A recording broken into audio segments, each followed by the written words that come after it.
Australia win the World Cup. They've upstaged the home team.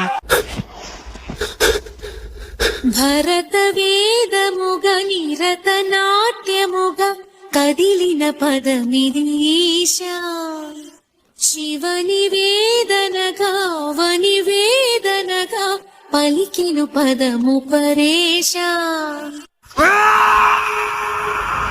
నీలకంఠరా చాలి పొందరా కరుణతో ననుగనరా.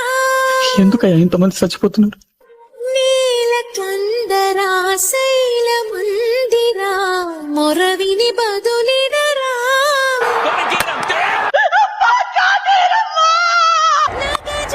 మనోజ జగదీశ్వర బాలేందు శేఖరా శంకరా మమ్మల్ని బతికించా.